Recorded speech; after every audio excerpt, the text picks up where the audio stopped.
on locations throughout the world. Standing passengers, please do not lean against the doors. Picture goers, we bring to you new films of interest. Chicago in State is next. Doors open on the left. The miracle of the motion picture. Please be considerate when talking on your phone or listening to electronic devices. Chicago's a nice town if you're looking for pizza. Welcome to 4 Stars, a Chicago film podcast, a podcast where we talk about movies set in Chicago. Each episode, we'll be discussing a different movie that's set in or was filmed in the Chicago area, its cultural or historic relationship to Chicago, and whether it's a good representation of the city. We want to figure out what makes Chicago movies different from movies about other cities, and to answer the question of what a Chicago movie even is. I'm one of your hosts, Jeremy Martyr. I'm a manager at the Music Box Theater. And I'm Paco Alvarez, a journalist based in Chicago. And on today's episode, we are doing a First Impressions episode, which is where we talk about a new release, kind of just right after watching it. And today we're doing Fixed, directed by Genndy Tartakovsky, which came out August 13th, 2025, right on Netflix, everyone's favorite streaming service. And I think this is our first animated movie. I don't really know if there's that many other Chicago animated movies, but since we're talking about an animated movie and you are the programmer for an animated series at the Music Box. Yeah, I am. Maybe we should start off by having you talk a bit about your program, your series, your animation series, what's up next, what inspired you. Absolutely. I started programming at the Music Box a few years ago, and almost right from the get-go, there was a ton of animation in my pitches. Just I was trying to fit an animated film into my baseball series. There was just a different, the food and film series. We did a few anime. We did Ratatouille. We did Spirited Away. So there's always been a component of films that I'm interested in that are animated. And at the same time, I don't profess to be some animation expert. It's an art form and a medium that I'm fascinated by. And a ton of people in my life know different areas of animation. So I pitched it to the Music Box, to my boss, Ryan Ostrike, and said this dovetails very nicely with the rest of what we do. Queer, cult, horror, genre film. Just sort of like the odd ducks of cinema, and animation fits right in amongst those odd ducks. So we sort of kicked things off, and we did Fantastic Planet right off the bat, and we've sort of zigzagged throughout the animation world. We've done popular films like SpongeBob SquarePants movie that was programmed by Cameron Lewis. We've done global cinema. We've done Paprika. Time Masters, tons of different styles of animation. Something that's in conversation with the movie we're going to talk about today, Felidae, which is a violent cat movie that is very psychosexual and in the style of Don Bluth animation. Yeah, and coming up at the Music Box, we are going to be doing A Bug's Life. That is a workers' rights comedy drama that's about putting on the show about a bunch of circus workers. Yeah, it's also Seven Samurai. It's also Seven Samurai, exactly right. It's Seven Samurai set in some blades of grass. Did you consider trying to time it with the Kurosawa series? Did I consider doing... I would love to match every animation that I do with something that the Music Box is playing. And we just did our whole Kurosawa series. That would have been a really smart choice. I wonder what else I could do and match up. What can match up with noir? What's a good animated noir? There's the I guess I don't know if this is a noir, but there's we'll talk about it eventually. Maybe we'll even watch it. But there was an Untouchables cartoon. Oh, really? But like animated cartoon? Yes, but it's about, I forgot what it's called. It's something really funny. But he's a mouse, and he lives in Cheesecago. Cheesecago.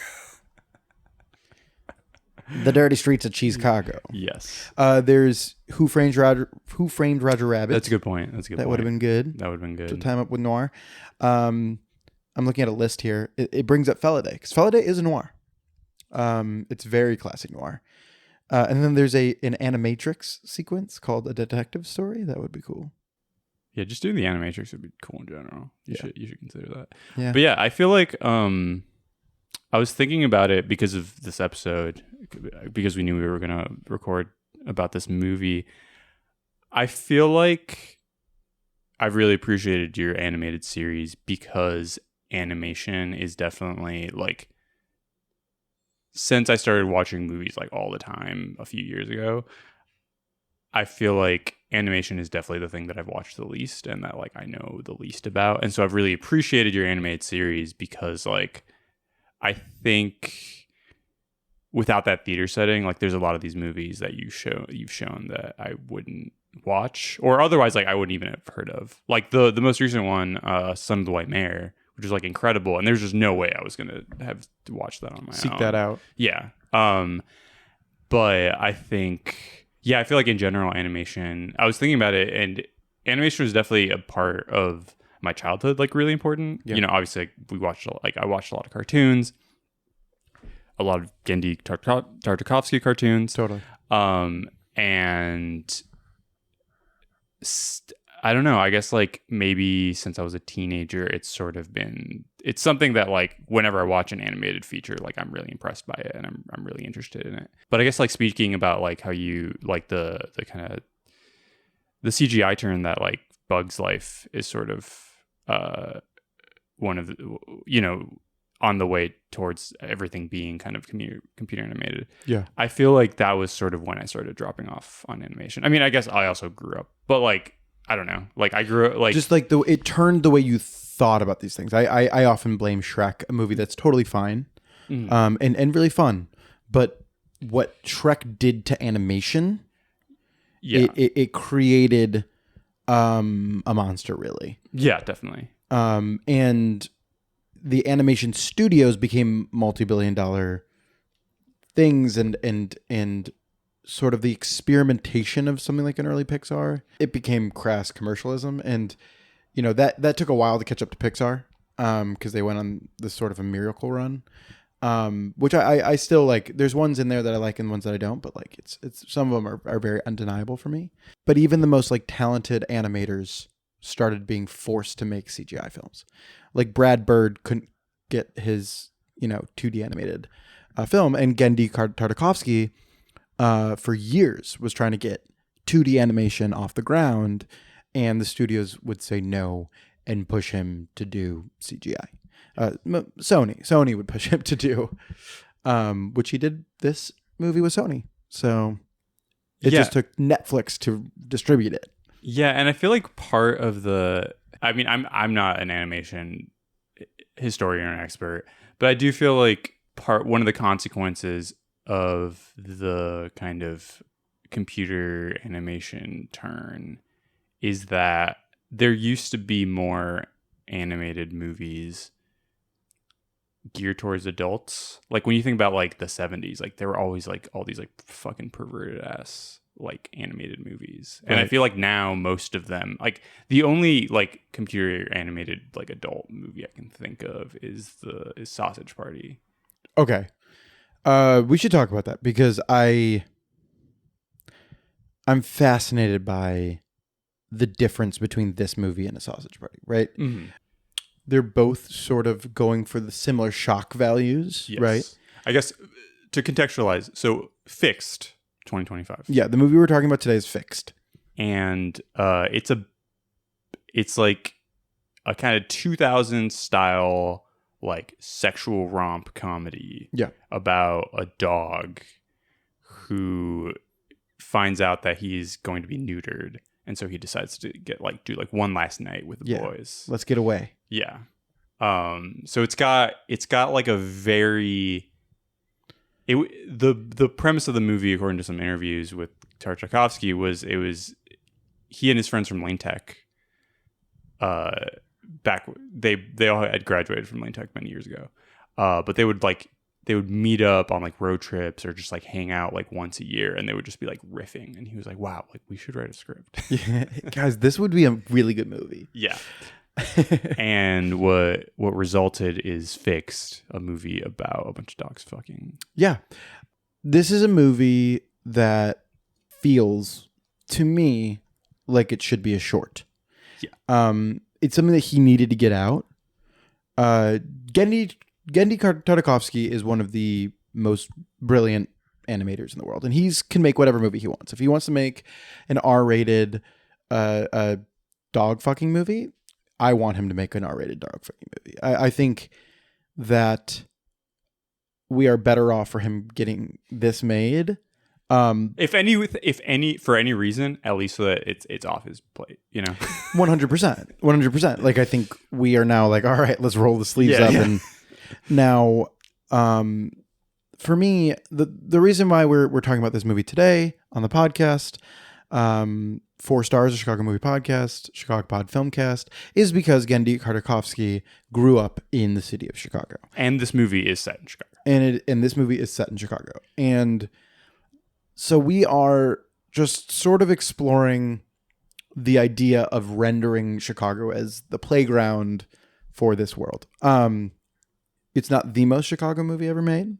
No, but that's okay. That's like, I think there's some fun Chicago flourishes that we will get into.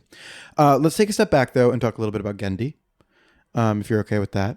Genndy Tartakovsky was born in Moscow. Comes from a long line of Russian Jews, sort of emigrated here in the 1980s. Then that was around the age of 8. And then grew up the rest of his, adolescence in Chicago. He moved, I think, originally to Cincinnati. Yeah, I think he was in Columbus. Ohio, somewhere in Ohio, and then they moved to Chicago. I don't know why I'm doing this off. You could just look it up. Yeah, but no, he was born in the Soviet Union, moved to the United States because unfortunately they weren't very nice to the Jews there. No. And he grew up in Chicago. Went to Lane Tech for high school. That's where he met his friends who he wrote the movie with.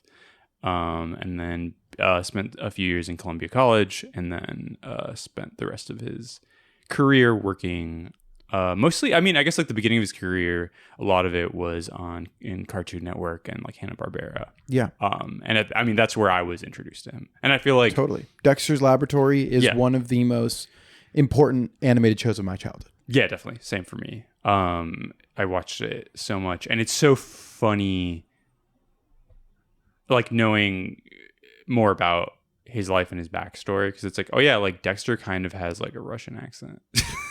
Yeah. And it was just like not something I ever like thought of as a kid. And no, it's just his sort of the synthesis of his like this little kid, Russian kid growing up in the suburbs. Yeah. Just in like an American milieu. Yeah. It's a Didi. The robots are coming. It's brilliant stuff. The animation is really great in that show. He worked on Powerpuff Girls. Yes. And many different animated shows. Yeah. I feel like consultant on him and Craig McCracken were sort of like, I feel like they kind of made the Cartoon Network house style for a while. He went to Columbia College. Yeah. So like the lineage of his schools, it looks like Tartakovsky went to Eugene Field Elementary School. Then he went to Lane Tech, then Columbia College. So 3 Chicago schools before going to Cal Arts, where he met Craig McCracken. Yeah. So Cal Arts is like the famous animation school. Like that's where you go. And that's where many people went, including John Lasseter, Tim Burton, Brad Bird.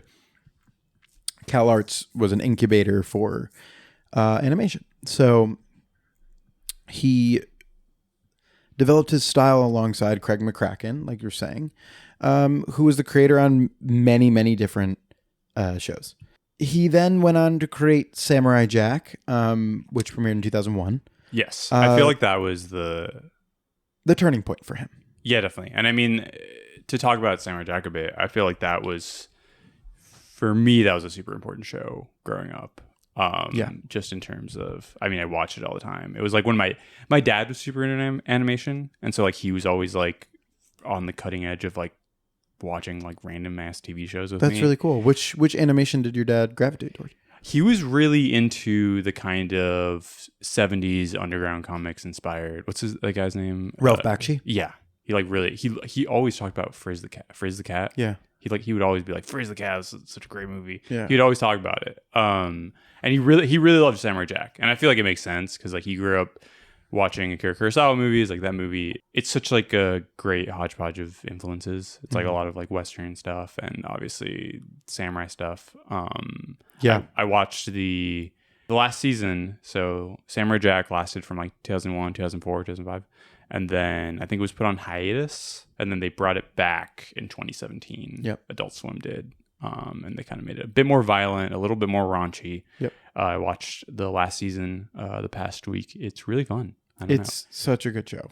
It's just the art style and it's one of the great animated programs. And it won an Emmy, many Annies, yeah. And I think it's an interesting show to compare to this movie because I feel like one of the emblematic things of Tartakovsky's like style, that I think started with Samurai Jack was that like it's very animation forward. And there's very little dialogue. Yes. So like Samurai Jack, like there's like episodes where like no one talks, or like there's very little dialogue. It's like mostly just about like look how fucking cool everything can be. My main point about the movie we're going to talk today, Yes, is that they should cut 90% of the dialogue. 100%. Wait, 100%? You think 90% should get cut, or Yeah, 100%? Because I do think like I think some of it was really funny. some of the jokes are funny and some of the voice performances are funny, but then so much of the visual humor was underlined. Yes. We'll get into it. Have you seen Primal, Paco?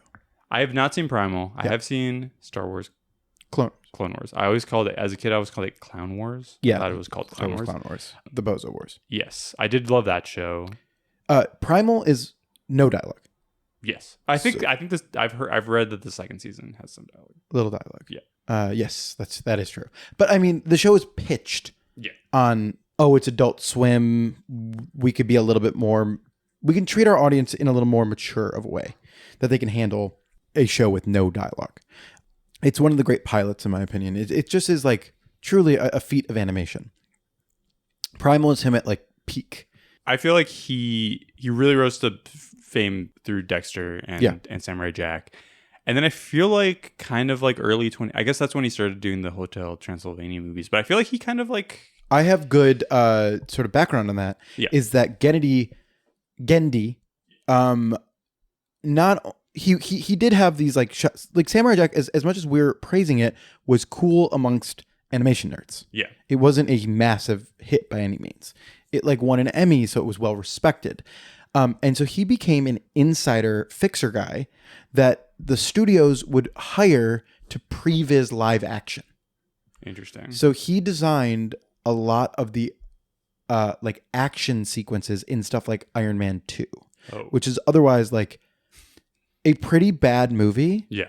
With some pretty incredible animated sequences, action sequences, which is like very different than like the house style of Marvel. Yeah. Where like prevising became the Marvel house style, which is I think why the Marvel machine broke down, is because like they hired directors like Jon Favreau off the, where like Jon Favreau can't direct an action sequence for his life. Yeah.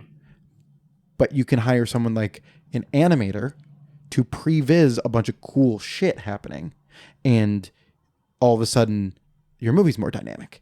And then they thought that that's the way that they should handle every director. Yeah, so they started making people in a lab specifically for the Marvel movies. And then they started hiring people who weren't Genndy Tartakovsky to do that.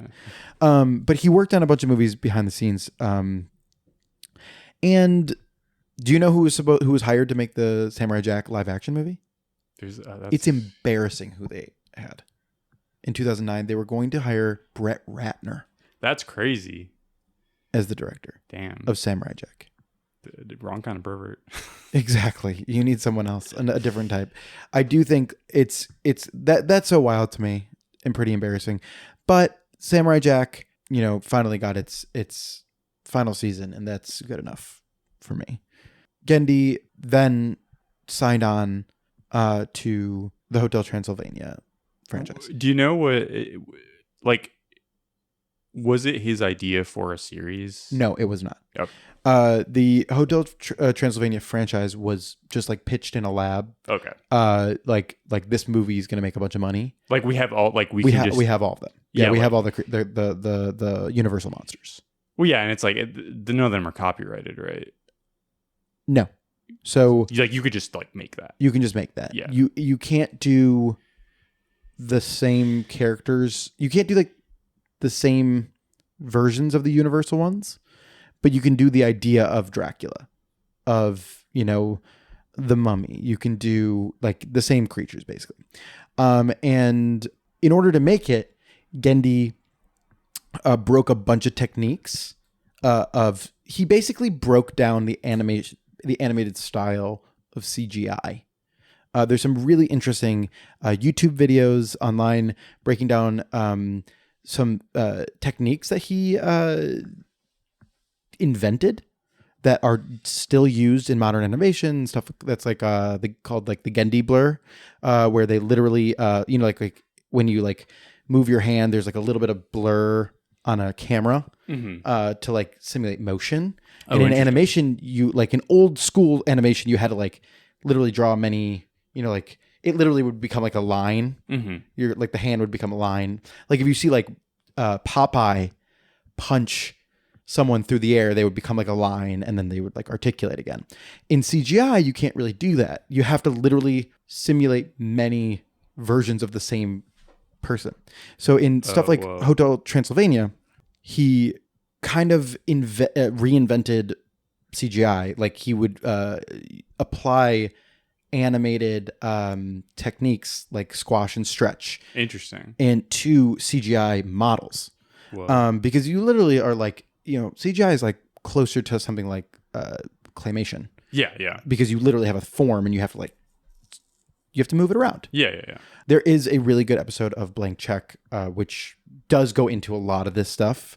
There's a lot of videos online. His test for the Popeye movie he was creating is really fascinating because it's a movie of his that got canceled by Sony. He did a lot of mixing of 2D style, Fleischer style, with CGI. So it's fascinating the way that those two things. I mean, his Clone Wars is CGI. No, it's not. Oh, I'm sorry. There's 2 Clone Wars. He did the good one. He did the animated one. You're right. I remember. Maybe that was when I dropped. I just remember when they released the ugly, the computer animated one. Yeah, I was like, yeah, I'm yeah. done with this. That's like, the only. I hate cartoons now. Like, no, I'm pretty impressed by the Hotel Transylvania franchise. I am an Adam Sandler defender or apologist is the word. I mean, I think everyone's pro him now. Yeah, but not everyone's pro Adam Sandler movies. That's fair. Like everyone's kind of pro. Yeah, I guess it depends because. The worst parts of Fixed reminded me of a lot of like my worst parts of Hotel Transylvania, where like it's a tone issue where a really funny thing will happen and then a character will stop the scene to be like, look how funny this thing is. Yeah. And they'll underline it like 4 times. And I wonder if like he just learned a little bit too much of that from Sandler.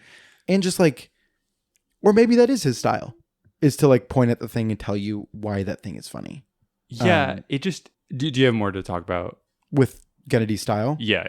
Well, I know I said Primal was great, but it truly is like they came at the top of his form. Primal is a series that played on Adult Swim. I think it's still going. There was 2 seasons. That is 1 arc, and he has a 3rd season that he's working on that is like a different story set within the same world. Gotcha. And Primal is really great. If you just watch one thing of his, watch Primal. I didn't watch any of his other shows like Symbiotic Titan or Unicorn Warriors Eternal. Those just sort of missed me. I figured I'll just wait for season 3 of Primal. But Genndy's like a brilliant animator. Yeah. Like his style is like sort of mixing manga with German expressionism with classic Tex Avery. He does these sort of like splash pagey comic art, like Frank Miller-y poses. Yeah. Is Frank Miller the right person there? I don't know comic books. I don't want to. Frank Miller seems like one influence of his. No, definitely on Samurai Jack. Yeah. And I don't know, he always does this cool thing on Samurai Jack where it's like whenever like the action starts, he'll do like a cinematic, like the bars will come in. Right. The bars drop down. Yeah. Also, like characters will just remain super still. Yes. And then like all of a sudden they'll go crazy. Yeah. And like a bunch of people will get chopped into bits. Yeah. This movie does that a few times. Yeah. But yeah, classic cartoons, the Fleischer Studios style, early Looney Tunes. Those are things that inspired him. Yeah, I think it's interesting that he's from like he was born in Russia, but like he's not. I don't think his animation is particularly like, it doesn't really remind me of like the Soviet stuff. No, he's like purely American. He's very clear that he got into animation when he was sat in front of the television as a kid in America. Yeah. Like it's the way he learned English. It's the way that he learned, like most of his style is American through and through. Yeah, just definitely. like what is the not the Flintstones, but the Jetsons. Mm-hmm. Like the Jetsons is so clearly an influence on stuff like Powerpuff Girls, which he worked on. He wasn't the creator, but he worked on it, and Dexter's, and so many of the like I feel like Ren and Stimpy. Did he work on Ren and Stimpy? No, he didn't. But the dog in this movie there's really reminded me. So much Ren and Stimpy in this movie we're watching today. Yes. So let's talk a little bit about this one. I mean, the first connection that I'll make between that movie or his former franchises, his former works, and this one is Catherine Hahn plays one of my favorite characters in the Hotel Transylvania franchise. That's funny. In the third, which is the best one. And she's the best person in this movie. She's really good in this movie. She's really good in this movie. And like that's the type of voice performer you want to be saying jokes. Yeah. And you can animate a character around her. And Catherine Hahn is great in the third Hotel Transylvania, and she's really great in this. Who does she play in the... Who's the guy who hunts Dracula in... Van Helsing? She plays Van Helsing's daughter. That's funny. And Van Helsing in the Hotel Transylvania franchise has like always been fighting in Dracula throughout the decades, and he like becomes like a bionic man because he's been just like it's like a Roadrunner situation. They do a whole Roadrunner. I see.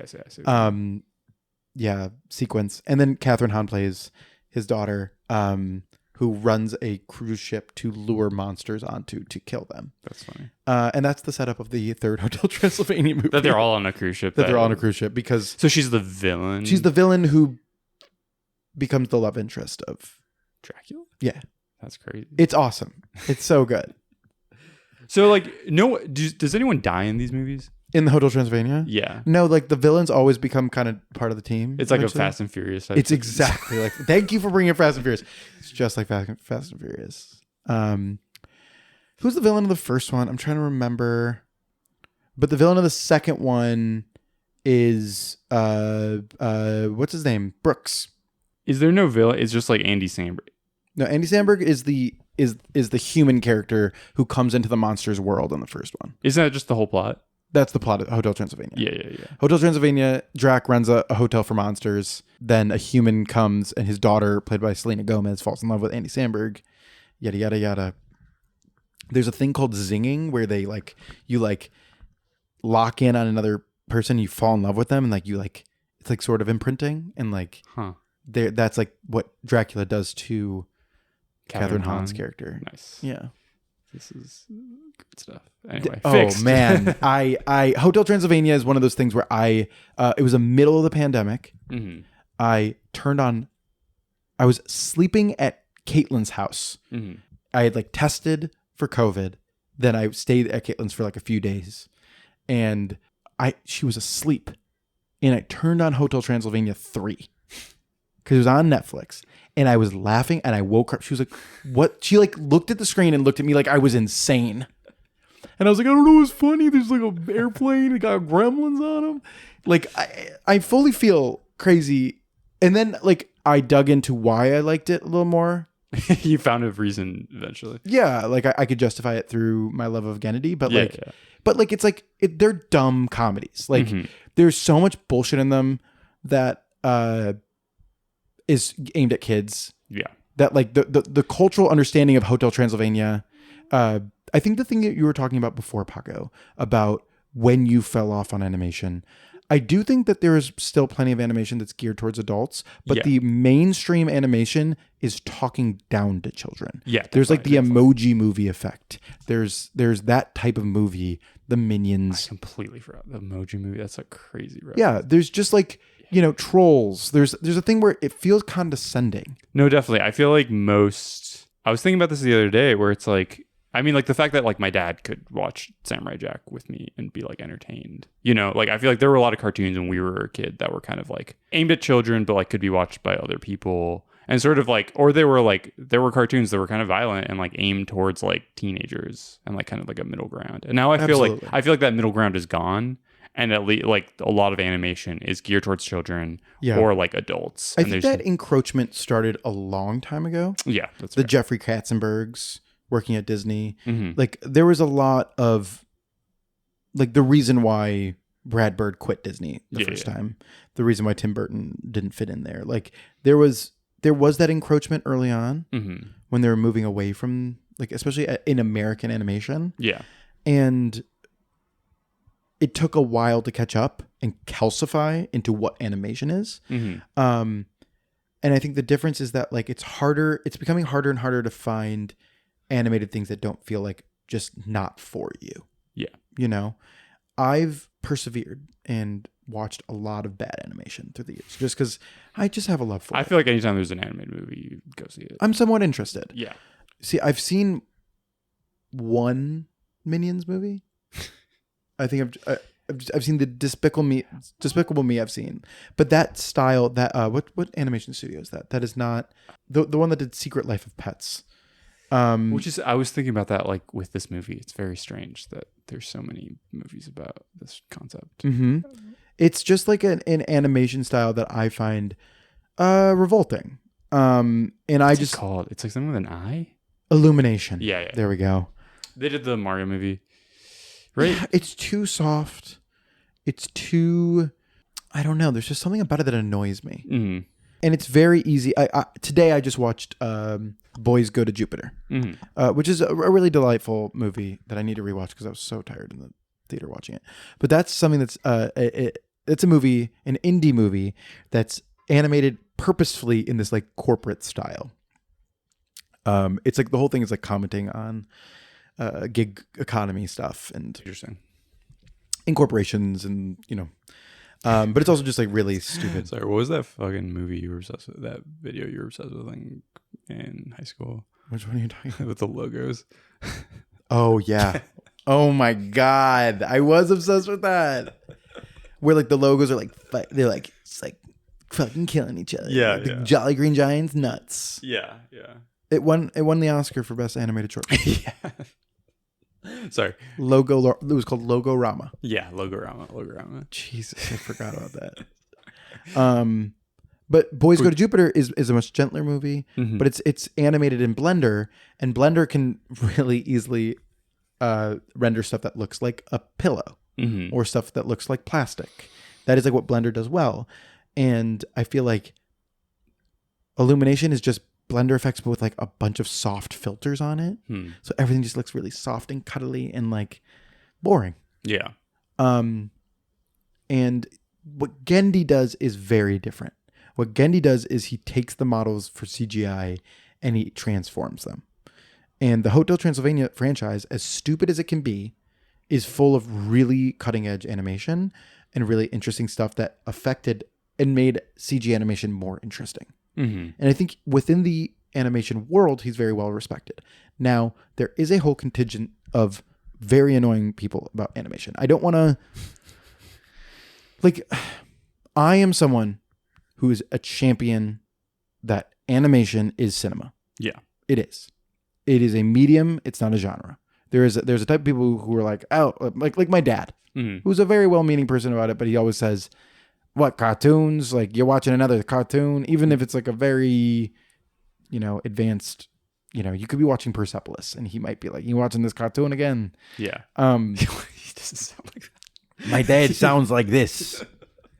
why are you watching that toon? And then he puts a cigarette out on my forehead. Yeah. Yeah, it's very rude. No, my dad is a very sweet man who's just likes to joke with us sometimes. But he grew up with a bunch of animated stuff. Yeah. And he thinks it's for kids, which is fair. And if anything, I mean, I'm complaining about how like now there's no stuff for like the things in between. If anything, we grew up at a particular time where like animation wasn't just for kids. Yeah. And like it was actually kind of like, at least in the United States, sort of a rare moment. I agree. I just think like there is a contingency of people who are screaming at everyone all the time that animation is cinema and that take me seriously. Spider-Verse is the greatest movie of all time. I really like the Spider-Verse movies. Yeah. Like that is one of those moments where animation changed. Yeah. Where the CG was kind of just used as the baseline and hand-drawn stuff went on top and it made it more interesting. And you see that follow through with stuff like the Ninja Turtles movie. And there's a bunch of movies that are aping that style.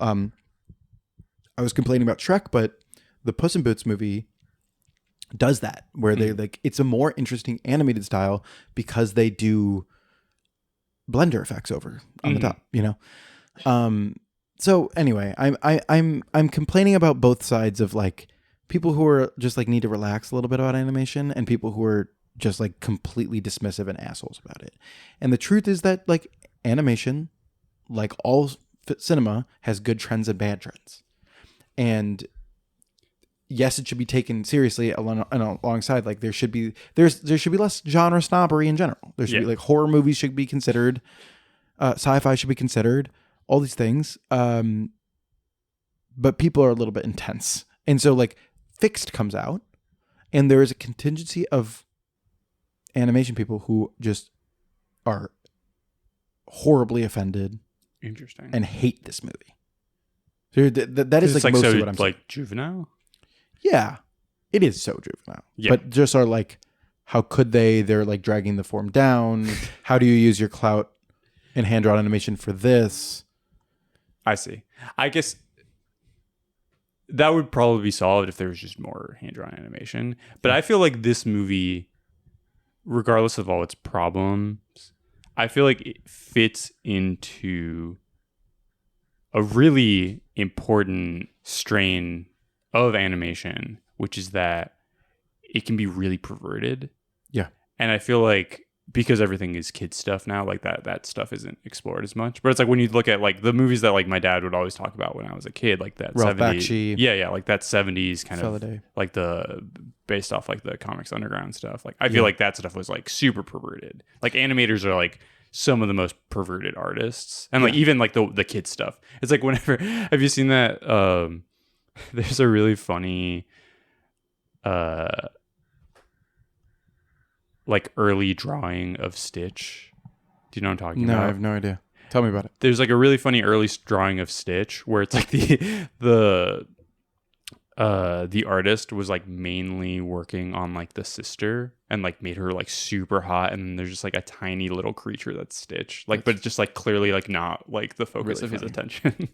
I do like that just sort of reminds me of all like the conspiracies about like the background drawings of Disney stuff, of like the dicks being drawn on the background, sex in the sky of Lion King. But yeah, I mean, there's always been artists who work on the backgrounds of all these things.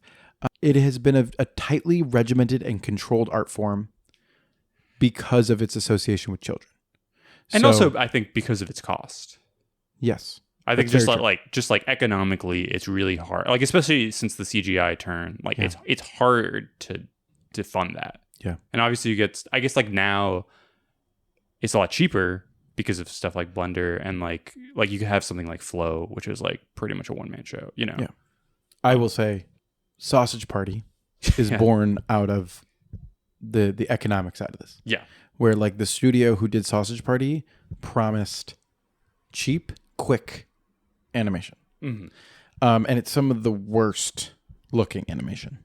I think sort of they don't care. Like they're just like, that's their whole thing. They'll turn it around really quick. I think that's not just in computer animation. I feel like that's a general problem I have with a lot of adult animation, is it's really lazy and quick. Yeah. mostly focused on writing and stuff. I don't know. Yeah, I agree. I think like the laziness or just like the idea that like no one really cares. Yeah. Fixed looks pretty dang good.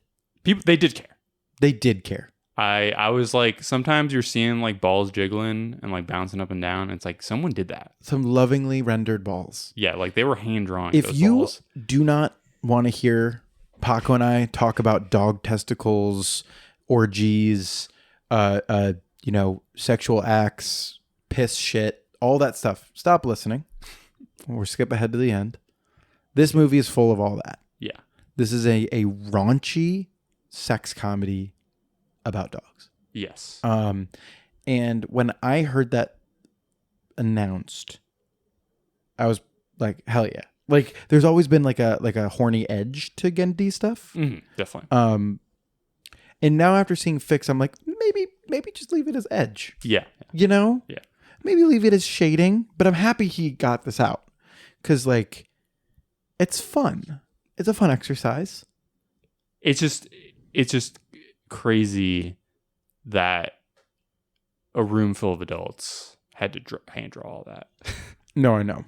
It's fun stuff. I think that this movie is formatted the way it is. It is structured the way it is to be a thing where the opening scene where a puppy is adopted and then it cuts to a few years later and he's for a very long time humping the leg of the grandmother. Yes. And it's like a sex sequence. And then he's just humping a bunch of other shit. And it is designed that way so that people can turn it off. It is designed that way so that when people are like, "Oh, this is not what I thought I was turning on." Yeah. Because it's not the raunchiest the movie gets. It's a lot of like hidden stuff. You see testicles, but that's it. Well, a lot of buttholes. Also. A lot of buttholes. This is unlike Cats 2019 in that way, where there is a lot of buttholes rendered on screen. That's true. Would you consider that an animated movie? Yes, it is. Cats? Yeah. Cats is an animated film. That's crazy. Yeah, people did that. People I know worked on that movie. That's crazy. Yeah. Where was I? I was talking about that sort of like opening sequence. Yeah. That's not my favorite part of the movie. It's way too fucking long. It feels like a way to sort of like prime you for what's to come. If I would describe any part of this movie, it'd be way too fucking long. Way too fucking long. Like, I think I would like this more. I want more movies. I want more animated feature films as like 11-minute episodes. Yeah, or like, I think this could be a good 45-minute silent short. Yeah. I think it's clear that one of the inspirations of this movie is sort of the Judd Apatow inspired 2000s sex comedy. Yeah. Which the issue with Judd Apatow movies is that they're way too fucking long. Right. And this movie kind of suffers from the same thing where it's just like, I don't know if this movie has a lot of comedic actors, a lot of great actors. Yeah. Good performances too. Yeah. And I think that I don't know if like they let him like riff and do some improv, but it definitely has that like vibe to it. Like there's scenes that they just came like up with a good line or yeah. Like there's scenes that just feel like they last forever. And it's like, I'm fine when like Catherine Hahn is doing that, but like I don't need to listen to Adam Devine do that. Adam Devine, I find pretty. I think all the workaholics I've just really found unbearable for a long time. And Adam Devine specifically has endeared himself to me through the run of Righteous Gemstones. Yes. That is quite a great, not a good, a great comedic performance. Yes. And it is definitely the writing, like that is a show, and those people are lowbrow. The Danny McBride people. Like that's not highbrow comedy. And so it's taking lowbrow shit, you know, like I'm a big fan of stuff like Reno 911. I'm a big fan of, you know, of lowbrow comedies. Yeah, they're definitely from that era of like Comedy Central. Yeah. Kind of South like, Park. Yeah, like the height of their power is just like kind of like raunchy. Right. I love South Side. You know, that's a Chicago version of that's better than Workaholics. But I think a lot of those, or the best of those guys, like grew up and kind of like came into their own bringing some of that raunchier stuff. Obviously, Righteous Gemstones has a lot of like crazy ass shit, but I think it also has. Yeah. I think the filmmaking is really good. And Righteous Gemstones is not like those other ones. Yeah. I'm sort of combining two ideas and two thoughts, but like lowbrow. Like yeah, definitely. Like there is, what is the baseball one? Eastbound and Down. Yeah, there are some pretty raunchy things that happen in that show. That's the HBO thing, but I do find my former hatred for him from Pitch Perfect, Workaholics era. He's really bad in Pitch Perfect. I don't like those movies. No. And that sort of like followed through. I'm not really a big fan of his in general, but I think he does a decent job as Bull. He is the main dog. Yeah, he does fine. Yeah. I mean, there's a part of me that wish I understand that like to get this movie made, you need a bunch of like names.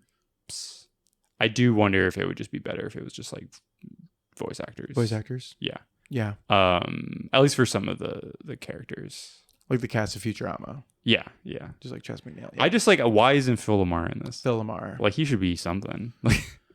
Yeah. Give him I think dog. there are people who work on these types of movies who are just animation legends. No, yeah, I think like in the like as it's like as the side characters. Yeah, and stuff. not as the size. There's like so many random dogs. But what other Chicago things happen in this movie, Paco? Just to bring it into the Chicago-ness. Yes, I mean he sort of the neighborhood that most of the dogs live in, the main dogs, is sort of Lincoln Park, Old Town. Type feels inspired. Old Towny. He finds out that he is going to be neutered, and then he runs away. And when he runs away, he goes downtown, and there's a nice shot of downtown from the north. It was loving. Yeah, you get to see the Hancock, you get to see the Sears Tower, and at the same time, Genndy's version of Chicago is America. It's not that specific. I mean, he's a guy who grew up here and then moved away, and then his idea of it is there's like I saw some Chicago people complaining about the hot dog cart. Yeah, whatever. That's I mean, I get it though. Like if we're critiquing Chicago things, we don't have that's a New York idea. Yeah. And there's ketchup. That's a whole thing where it's not that hard to just animate that out. Yeah. Or animate in some fucking celery salt or whatever you want to do. But like, it doesn't bother me personally. Yeah. It's just something where it's like, his idea is that it's just a city. It's a cartoon. Yeah.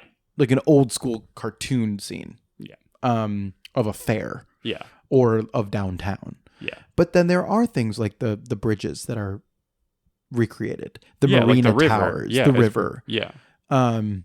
There is moments of just Chicago. Like the name of the park that Wiggly they go Field. to is Wiggly Field Dog Park. They do add some Chicago touches. They could have done a few more of those puns. I feel like they were sure. Just keep going. Yeah. Yeah. I would have liked that. Karen feed Rayfield. Ooh. I was trying to do something with Comiskey and I couldn't.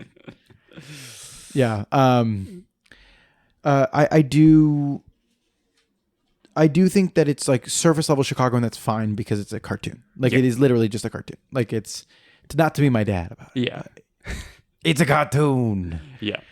I do think some movies that I thought of when I was watching this, like Best in Show. Mm-hmm. I think like one of the classic Genndy things is that you don't often see people's faces. Like in this movie, you never see any of the adult humans. You don't see any human faces. Yeah, that's pretty much it. Everyone is from behind, or from the dog's point of view, so it's just lower. Yeah, like Peanuts. And I think one of the things that you get, because you're not like rendering human beings, you don't get like Chicagoans. I guess like the closest thing you get is like the dog catchers. Yeah. And like Best in Show, you have like such colorful characters, a cast of actors. Yeah. Another movie I thought of was 101 Dalmatians, where Honey, who's played by Catherine Hahn's owner, has that big nose that looks exactly like the dog. And 101 Dalmatians, which is one of my favorite of the Disney movies. One of the weirder ones. It's jazzy and strange and has no narrative propulsion, but it's really beautifully animated in my opinion. Like a lot of the background like art styles reminded me of the Yeah. of the city, the way that London is portrayed in 101 Dalmatians, and the way that the dogs. There's a whole sequence in 101 Dalmatians where the dogs look exactly like their owners, Yeah. and that's such a fun idea. Yeah, the animation in general, I feel like, I mean, we talked about Ren and Stimpy, but it did just kind of remind me of like an older style. I didn't see a lot of like Samurai Jack in it. The sequence that reminded me of Samurai Jack was the alleyway sequence with the cats. Definitely. Where all of a sudden it gets very German expressionist. Yeah. Very stark contrast colors, reds, greens, and then all of a sudden the cats start talking like old timey gangsters. It's such a funny sequence, and saying like meow sounds like meow. Yeah. Meow. But then it sort of kind of like the argument you're making, it devolves. Yeah, there's just too much riffing. Fucking dogs. Like, I don't need all that. Like, and I definitely don't need to call it back later. This movie, I don't like this style of thinking. Mm-hmm. I just want to start by saying you don't like thinking. I don't like this style of thinking of people, but this feels like a coworker movie. Like this feels like like I don't like when people say that kind of stuff, but this feels like the type of movie that you're someone who you don't know very well is watching on reels like full blast while you're trying to do something else. Yeah, I do think that there are moments of actual raunch and edginess. Mm-hmm. And then there are a lot of other moments. There's a lot of just like there's just like a lot of, like you were saying, explaining jokes or just like really like making a fine point of them. Okay. I wrote some down. Every time it did it, I wrote it down. There's a great sequence where all the dogs chase a squirrel and rip it to shreds. And then right after that scene, they're like, why do dogs chase squirrels? And they're like, because we don't like those. Like, it's like not a funny joke. Yeah. And a character has to stop the scene to explain why dogs chase squirrels. We don't need that. Yeah. Just do it. Rip the squirrel to shreds. Have the dogs be horrified by the violence they've wrought. And then move on. Like, that's a funny enough joke. You don't need to underline it. The always funny sequence of the three dogs stacked on top of each other in a trench coat getting into the club being the Best in Show dog show, and the human. I think that's the one time you see a human face. You actually do see his face. You hear human. Oh no, you hear him talk other times. But yeah. But like you see his face. He goes, "Go on in," and then they go, "That guy is really bad at his job. We do not need that. Cut that out." A version of that joke that I liked is when they free a Paris Hilton style purse dog, and the dog starts running with them and then gets run over by a car, and the dog goes, freedom has its limits. Really like that. Thought that was funny.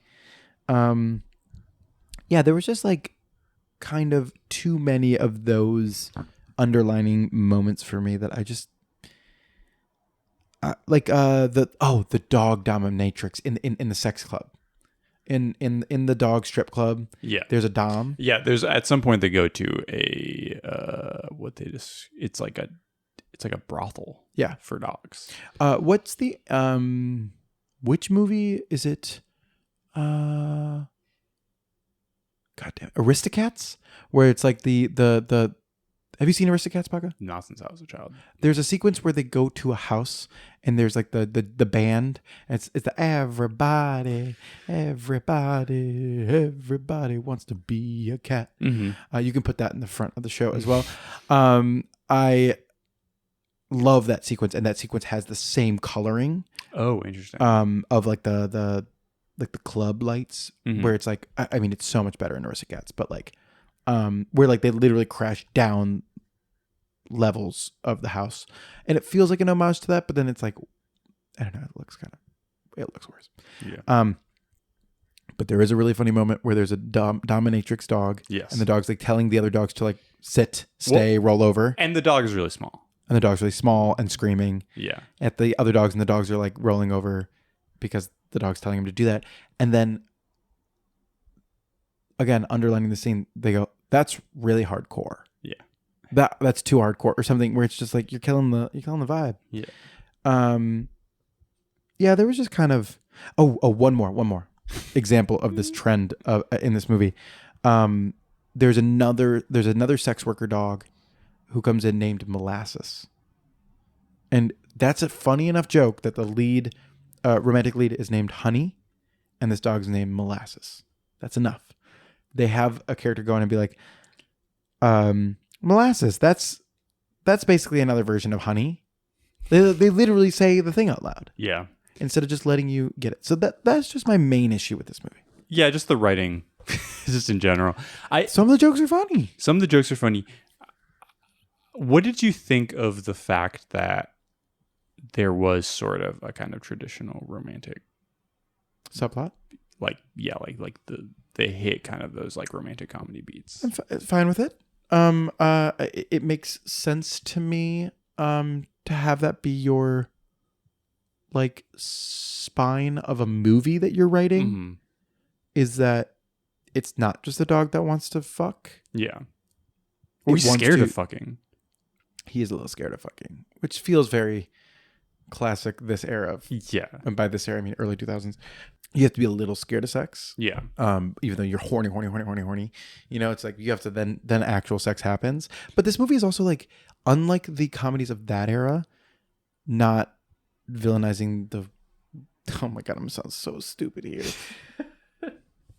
That era, whenever any woman is in any sort of comedy is sexual, it is like terrifying. Yeah. Yeah. And in this movie, they're just more like, get over it. Yeah. It's less underlined. It's like the women dogs are as sexual and horny.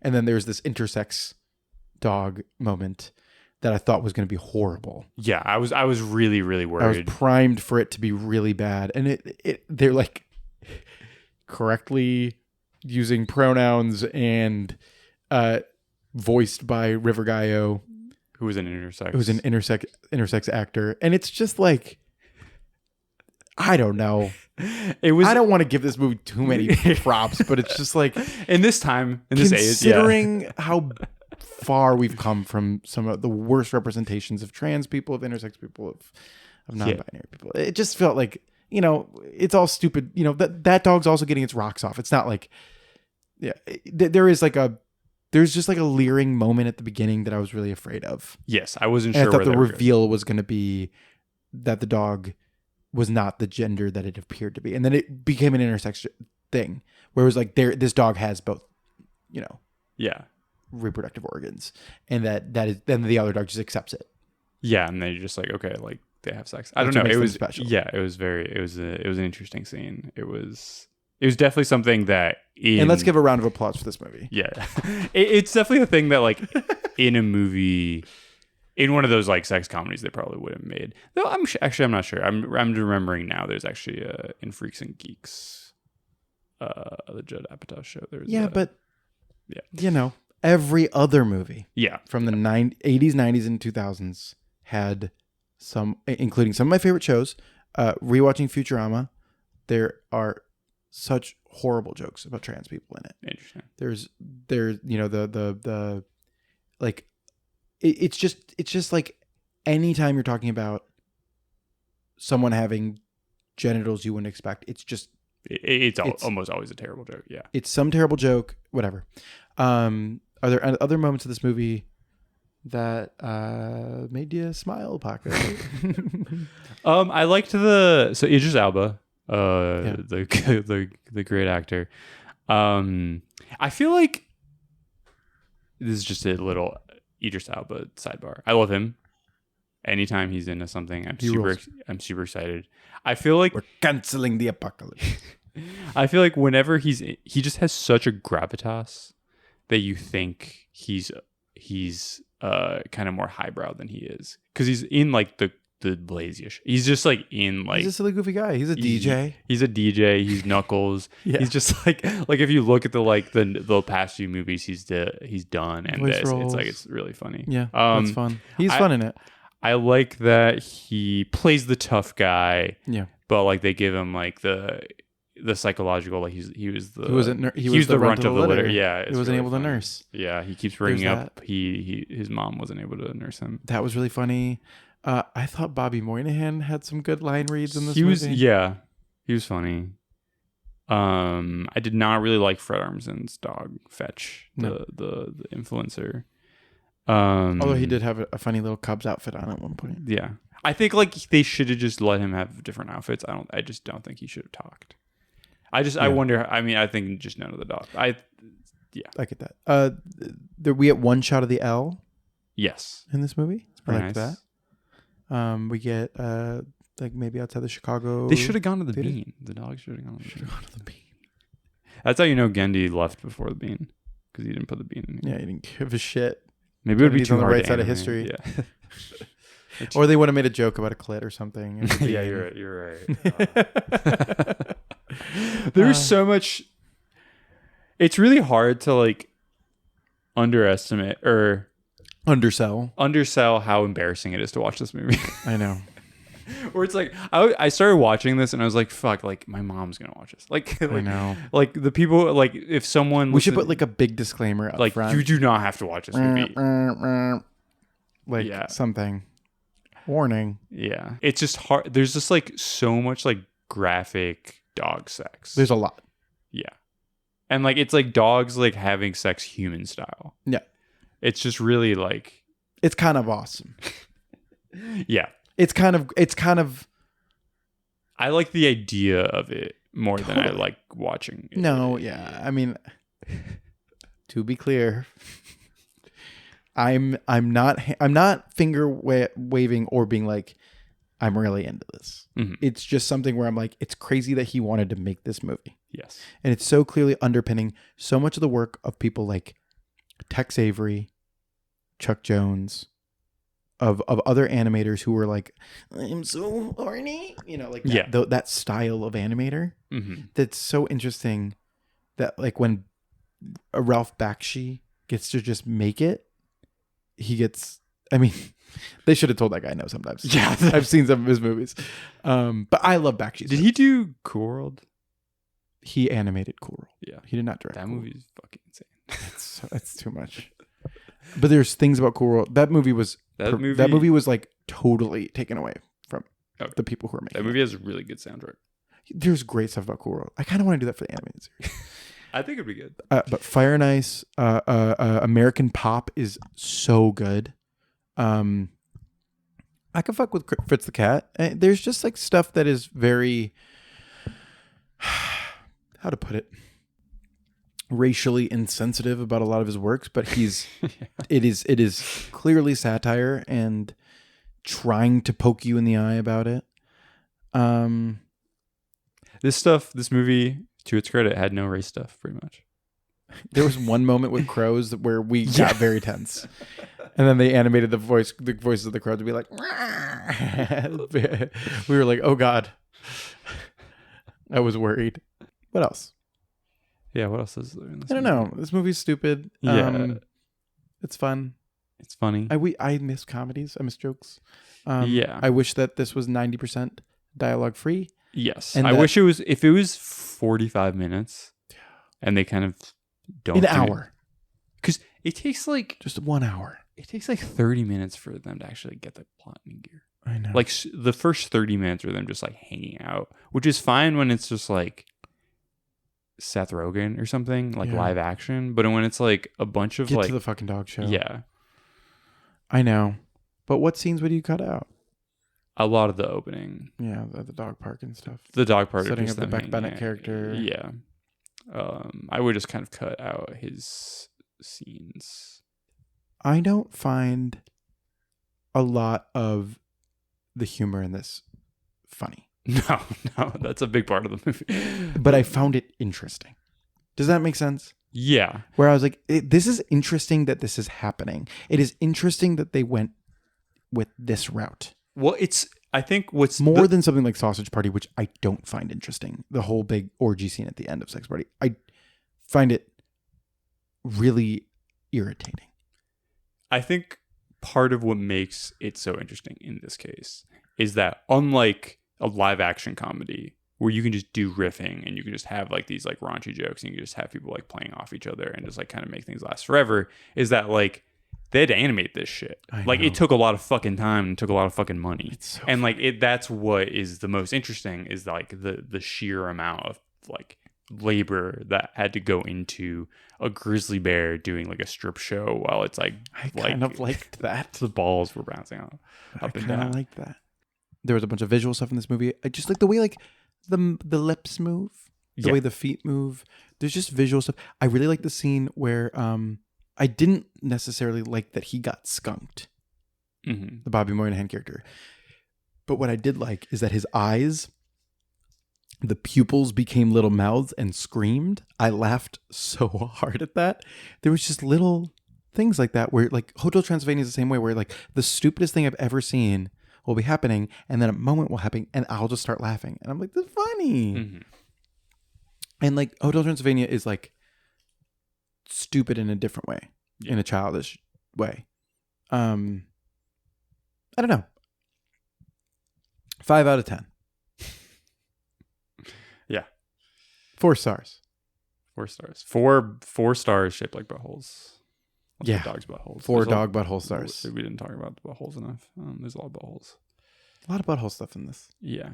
I think one of the weirder aspects of this movie,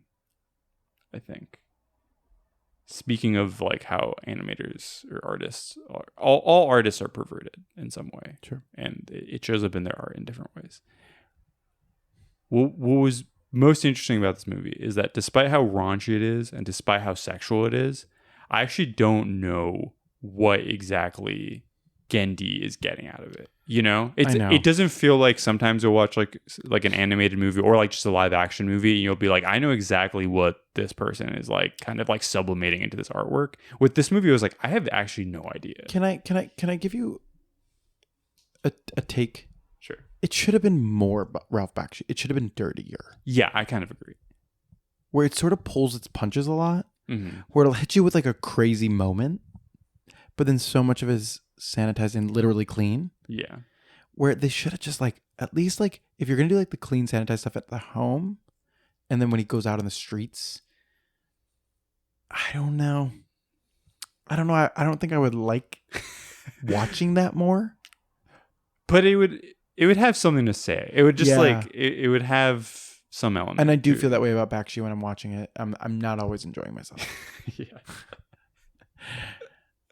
Where like I do, there are moments in this one where I just was like, okay, so we're doing this now. Yeah. Where I was a little bored. Yeah. Even at the raunch. Mhm. And then it'd hit me with something and I'd be like, whoa. I mean the animation is just very good. It very looks really good. Yeah. It's just not very funny. No. Let's wrap things up. Yeah. Paco, just first impressions. So just what were your final thoughts about your first impressions of the Genndy Tartakovsky film Fixed? Yeah, I mean, I'm glad we did an animated movie. I think it's an interesting avenue to think about the city just as like a landscape and a background. Thinking about like what are the things that stand out to people who are animating.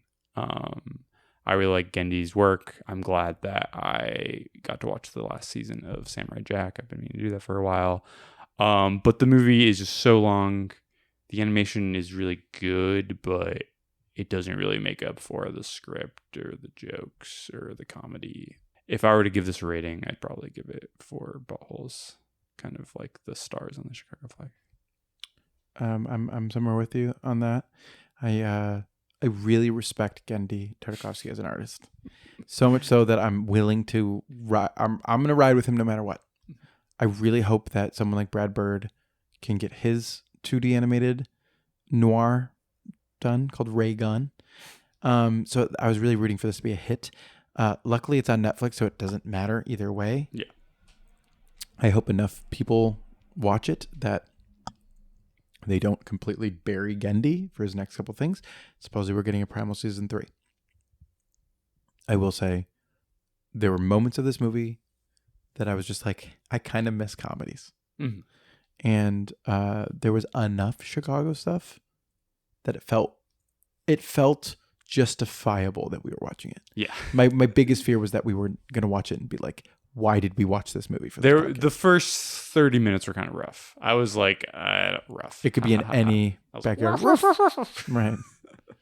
But yeah, I was kind I was of like, are you barking mad? Yeah. Making me watch this. I do I will say there's just enough Chicago moments for me that it's like, it's fine. It works. And I would probably give it 4 stars. Interesting. Similar to the Flag. Okay. I will say that the animation series Animated Adventures is going to be coming back to the Music Box September 5th and 6th for A Bug's Life. And in October, this hasn't been announced on the schedule yet, but I can say it here, for the horror series, in the small theater, we will be playing Jan Svankmeyer's film Alice. It's going to be a program between myself and Will Morris. So that movie is really, really strange. It is in a stop motion animation telling of Alice in Wonderland, and it is quite freaky. So if you're in for some gentle horror for the month, come to Alice.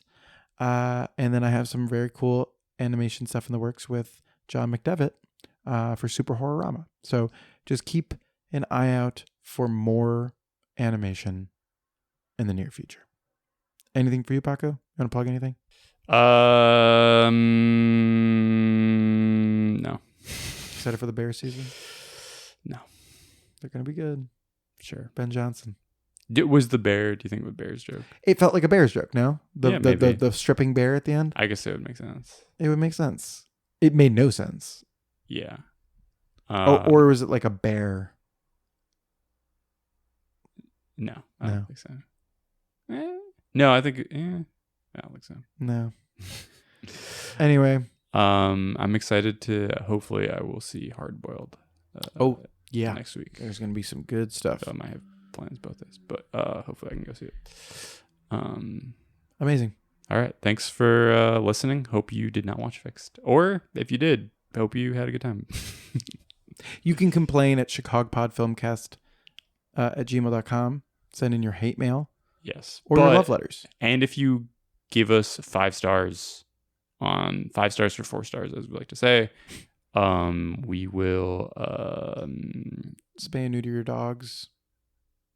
Yeah, we'll neuter your dog for you. All right. Thanks for listening.